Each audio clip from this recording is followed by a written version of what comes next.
Hello my friends, I'd like to show you today another possibility of doing a vent for a shirt or a blouse. I showed you a very easy one yesterday. This is actually the professional way of doing it.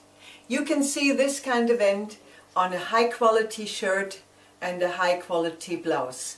So it's actually not so difficult to do, as you will see in one moment.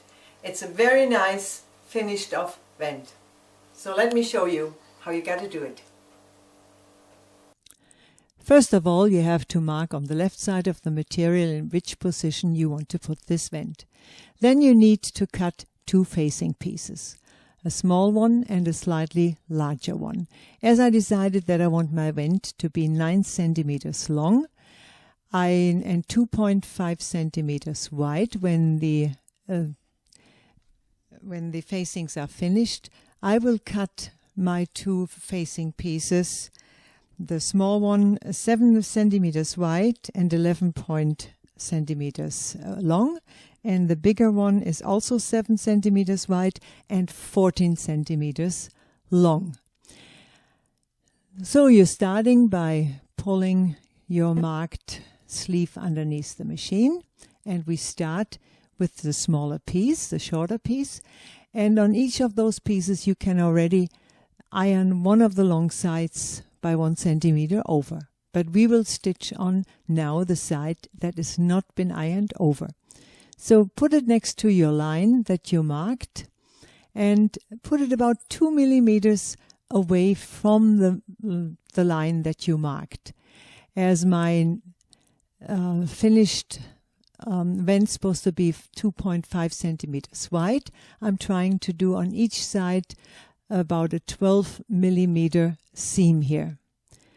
The actual edge to my little piece is 1 centimeter, but to the line is 12.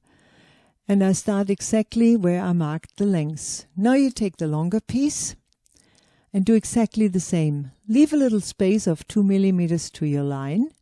Stitch it on 1 centimeter from the edge of the facing piece that you just put on top, and stitch it exactly, or as well exactly, to the same length as you stitched the first one on, the small one. It doesn't need to be so exact, but if you're checking underneath and you might see that one is a little bit shorter or longer, then just put an extra stitch on the shorter line that you got there.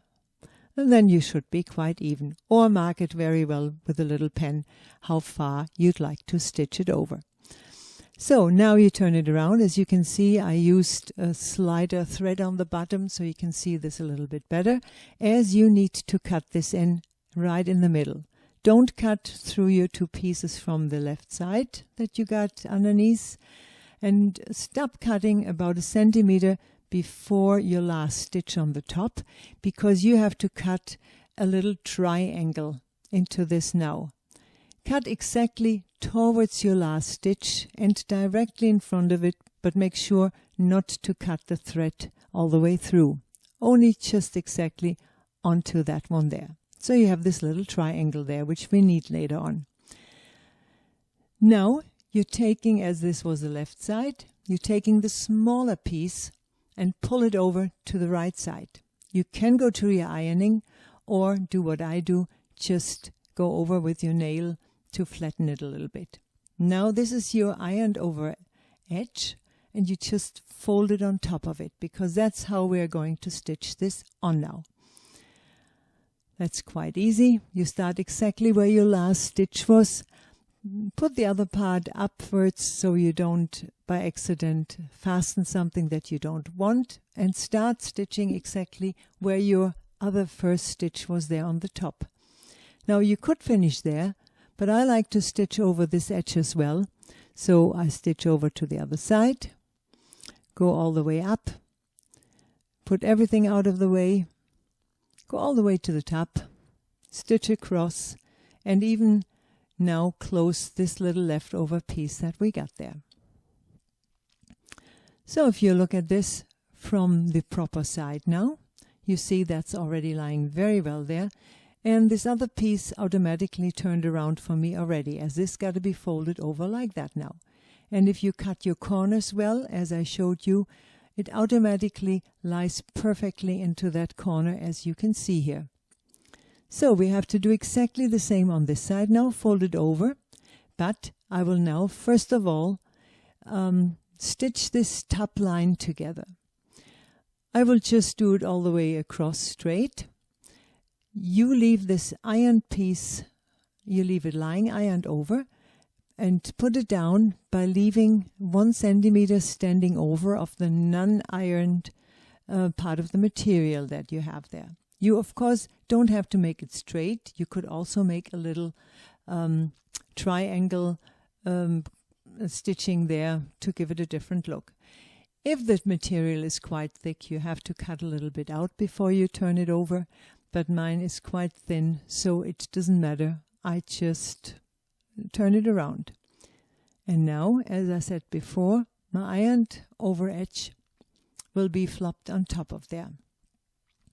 On both parts, when you stitch those little facings on, you will always have to look for that you cover over your seam that you can see. I just start there on the bottom because it's nicely held then, and now I'm looking to make sure that this seam does not show out, because that would not be very professional. And you're stitching upwards, covering your seam. If you see any threads hanging from before, cut them off, because they're bound to slip out, and then it's more difficult to cut them afterwards. And you, I'm sure, want your piece to be really tidy and nice. Now push this little corner in and put it straight up and stitch all the way to that corner on the top. Do a back and forward stitching so this does not open up anymore. That's held now. There you can see. Now you can also see your little triangle, as that is our next job. You can either, there you see it better from that left side again, how you cut it in.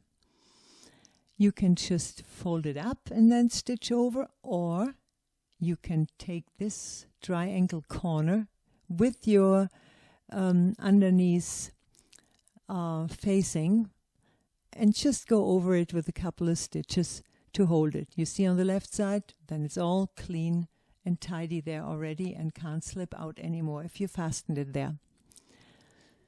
Now you take the upper facing and fold it over and continue exactly sewing where we earlier on stopped. If you think you got too much material underneath from the underneath facing, then just cut a little bit of the corners off so you don't need to push too much underneath, so it gets really clean. Now you start there, because earlier on we finished there. So it's a continuation. You stitch into this corner now, to the next corner. Make sure your needle is in the bottom in so it doesn't slip around. And now the underneath, you slightly push inwards. We don't want that to show out. And you think of your 9 centimeters that you want your slit to be open. That's how far you stitch down. And now you just stitch across here.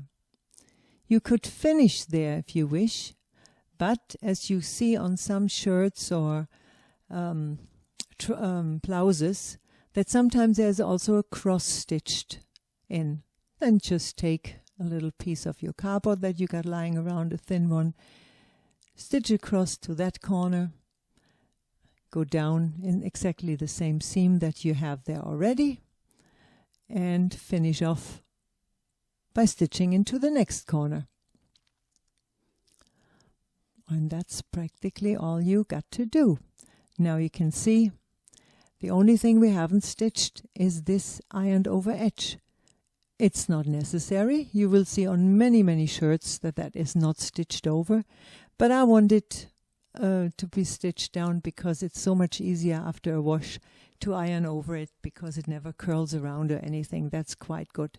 So here we go. That is your finished little slit, your vent. Looks good on the left side, looks good on the right side, exactly as I wanted it, and you maybe as well. Okay, then bye for now. See you next time around.